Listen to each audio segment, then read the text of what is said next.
చెప్పడం జరిగింది.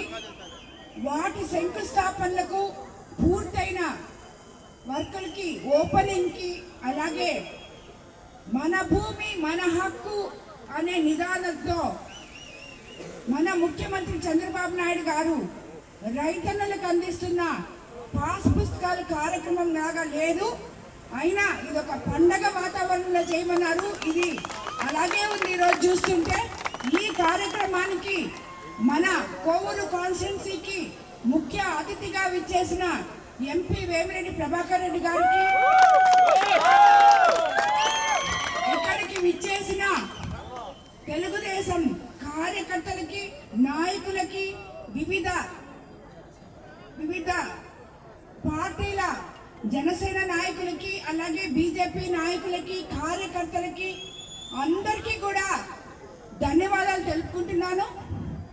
మీకందరికీ తెలుసు, మన ముఖ్యమంత్రి చంద్రబాబు నాయుడు గారు అధికారంలోకి వచ్చిన తర్వాత ఒకవైపు సంక్షేమము మరోవైపు అభివృద్ధి రెండు సమపాలనలో ముందుకు తీసుకెళ్తున్నారని మిమ్మల్ని అందరినీ చూస్తే, మీ సంతోషం చూస్తే ఈరోజు నాకు అర్థమైంది.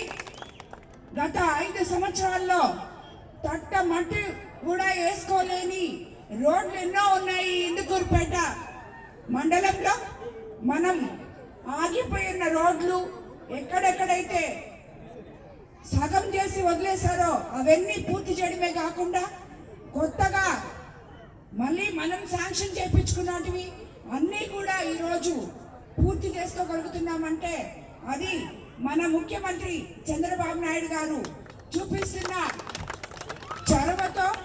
రాష్ట్ర పరిస్థితి అస్తవ్యస్తంగా ఉన్నా కూడా ఈరోజు ఏ అయితే ఎలక్షన్ ముందు చెప్పారో సూపర్ 6 సూపర్ హిట్ చేసుకున్నాం. మనం చేసుకున్నామా లేదా? అలాగే మీకు అందరికీ తెలుసు, 1వ తేదీ సెలవు అయితే 31వ తేదీ పెన్షన్లు ఇస్తున్నాం. అవ్వాతాతలకి 3,000 నుంచి 4,000 చేసుకున్నాం. అలాగే దివ్యాంగులకి 6,000, డిసేబుల్ పీపుల్కి 15,000 లెక్కన ఇచ్చుకోవడం జరిగింది. ఇక్కడ ఎంతో మంది నా సోదరి మనులున్నారు. వాళ్ళందరికీ కూడా తెలుసు, ఈ సోదరి మనులకి స్త్రీ శక్తి అనే దాని మీద ఉచిత బస్సు ఇస్తామని చెప్పారు. ఇచ్చారు లేదా మీకు అందరికీ? సో అదే విధంగా 2 సిలిండర్లు, అన్నదాత సుఖీభవ, తీర ప్రాంతమైన మన కోవూరు నియోజకవర్గంలో మత్స్యకార భరోసా, తల్లికి వందనం, ఇలా చెప్పుకుంటూ పోతే ఎన్నో ఇచ్చారు. ఇవన్నీ కాకుండా ఎలక్షన్ ముందు మనమందరము ఎంత భయపడ్డామో భూమి గురించి ఈరోజు నిక్షేపంగా మీ పాస్ పుస్తకాలు మీకు అందించగలుగుతున్నాం. ఈరోజు ఇక్కడే ఇందుకూరుపేట మండలంలో 4,819 పాస్ పుస్తకాలు మనము రాజముద్రతో మీకు అందరికీ అందిస్తున్నాం. అందులో ఏదన్నా ఇబ్బందులున్న QR కోడ్ ఉంది, దానివల్ల మీరు అన్నీ తెలుసుకోవచ్చని కూడా చెప్తున్నాను. అలాగే నిన్ననే మనకి ఇంతకు ముందు 34,000 కోట్ల భారం విద్యుత్ ఛార్జీల వల్ల ప్రజల మీద గత ప్రభుత్వం వేస్తే ఈరోజు చంద్రబాబు నాయుడు గారు నిన్న 13 పైసలు యూనిట్ మీద కరెంట్ ఛార్జీలు తగ్గించడం జరిగింది.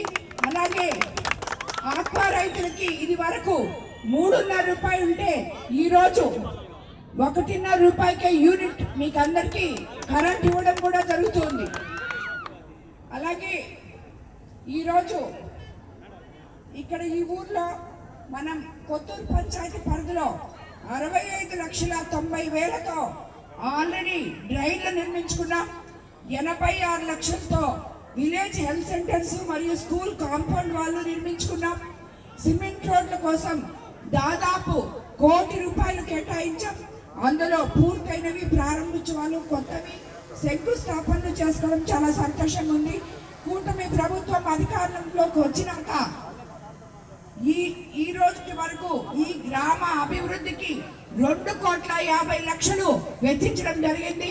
రాబోయే రోజుల్లో మీ సమస్యలన్నీ తెరిచి ఏమేమి ఉన్నాయో కనుక్కొని అవన్నీ కూడా ఈ ఊరికి చేసి మీకు ఎప్పుడు మీ దాకా మీ ఆడపడుచులాగా నన్ను ఎలా హక్కును చేర్చుకుని గెలిపించారో అదే మాదిర మీ ఊరికి పనులు చేసి మీ రుణం తీర్చుకుంటానని చెప్పి తెలియజేసుకుంటూ ఈ కార్యక్రమం ఇంత అద్భుతంగా నిర్వహించిన మరోసారి నూతన సంవత్సర శుభాకాంక్షలు అలాగే సంక్రాంతి శుభాకాంక్షలు తెలియజేసుకుంటూ ఇంతమంది కార్యక్రమానికి ఈరోజు మా సోదరుడు ఇందుకూరుపేట మండలం ఇన్ఛార్జ్ అయిన కళ్యాణ్ రెడ్డి లేకపోవడం నిజంగా చాలా బాగా అనిపిస్తుంది.